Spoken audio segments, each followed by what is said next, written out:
My last client begged me to never stop. And he never stopped until the very end. At 60, I thought my best days were behind me. That was until Jake came along. It had been 15 years since my divorce, and I was starting to feel pretty lonely. My ex had left me for a younger woman, which had hurt like hell.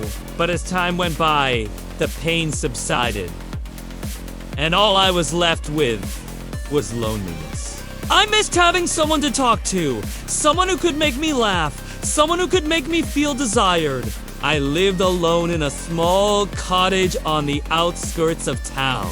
It was a quiet life. It was a peaceful life. That is until Jake showed up. He was a young man who had come to fix my coffee maker. It was a gift from my granddaughter, but it was too complicated for me to set up. So I called a professional.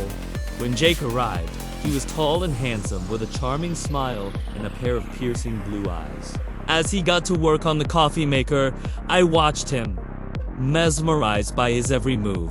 I couldn't help but think how nice it would be to have someone around the house again. Someone who wasn't just a friend or a neighbor, but someone who could make me feel like a woman again. As he was finishing up, I saw him glance at the couch where I had left some of my personal items. "So you live alone?" he asked, raising an eyebrow. I blushed, realizing that I hadn't introduced myself yet. "Yes, I do," I replied, my voice shaking slightly. "I'm sorry, I didn't mean to intrude. I just couldn't help but notice," he apologized, his cheeks flushing a deep red. "Oh, it's all right," I said, waving my hand dismissively. "It's just that it's been so long since I've had company. It's nice to chat with someone other than myself." I could tell that he was trying to be polite, but I couldn't help but notice the awkward silence that followed his words. I wanted to keep talking to him, but I wasn't sure how. Then, suddenly, as if by magic, an idea struck me. "Would you like some coffee?" I asked hopefully. "Oh, wow. Thank you so much, but I really don't want to impose. I know, you probably want to get back to your work." He looked uncomfortable, but I could see that his eyes were sparkling with mischief. "Don't worry, I'm not in a hurry," I said with a wink. "Besides, it'll give us a chance to talk more." He smiled and nodded his head in agreement. As I poured him a cup of coffee, we started talking about all sorts of things. Our families, our hobbies, our dreams for the future. I learned that he was an only child with a strong work ethic and a passion for helping others. He also had a great sense of humor, which made me laugh until my stomach hurt. For the first time in years, I felt alive, like there was still so much to look forward to in life. I could tell that he was attracted to me, but I wasn't sure if I was reading his mind correctly. I was twice his age, and I had never had any luck in the dating world before. But something about the way he looked at me made me hopeful. As the afternoon wore on, I could feel my heart beating faster and faster every time he came near me. I knew that I needed to do something before my feelings for him got out of control.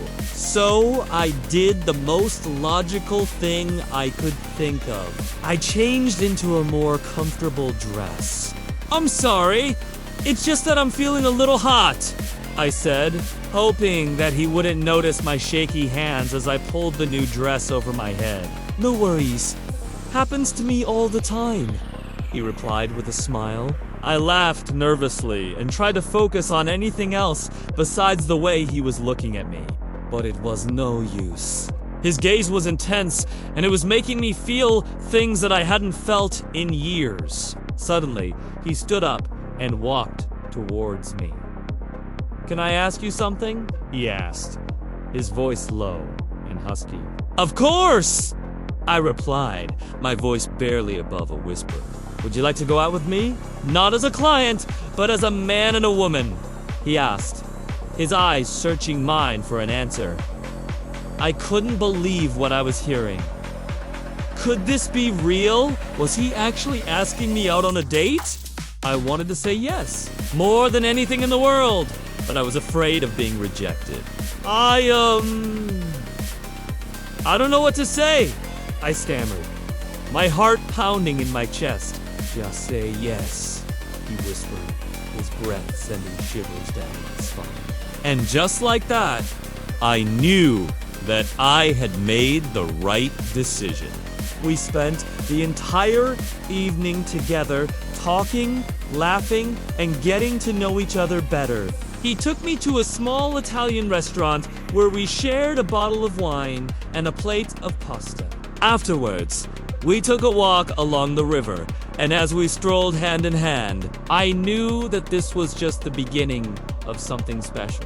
We walked in comfortable silence for a while, each lost in our own thoughts. I could feel the warmth of his hand in mine, and it brought back memories of a time when I had been loved and cherished by another human being. I knew that I had found something rare and precious in Jake, and I was determined to hold on to it for as long as I could.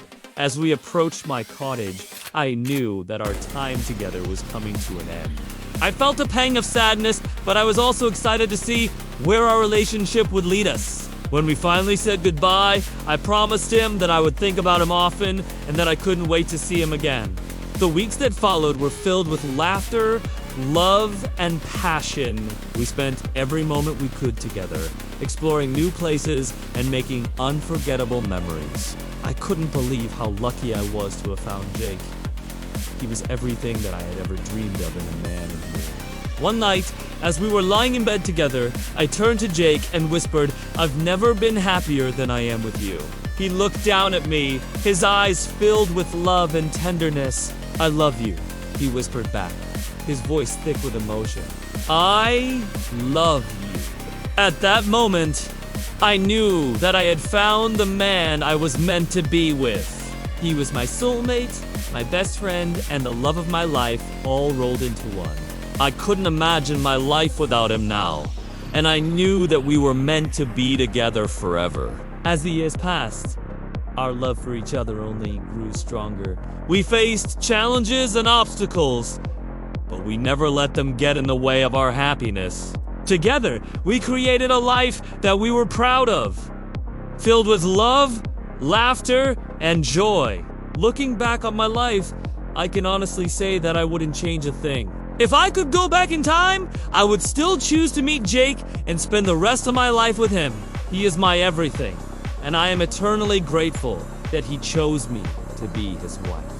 And now, after many years of marriage, I can still say that I love him more than words can express. He is my best friend, my confidant, and the man who makes me laugh until my stomach hurts. We have faced many challenges together, but through it all, our love has only grown stronger. If you're wondering if I ever told him about my fantasy, the answer is no. But I don't think it's necessary. Our love speaks louder than words, and he knows exactly what I need without even asking. After all, we've been together for many years now, and he is the only man I've ever loved. In conclusion, I would like to say that finding love later in life is possible. It may take some time, but it will be worth the wait. Don't settle for someone who doesn't make you happy. Keep looking until you find the one who can make you feel loved, cherished, and desired. Thank you for listening to my story.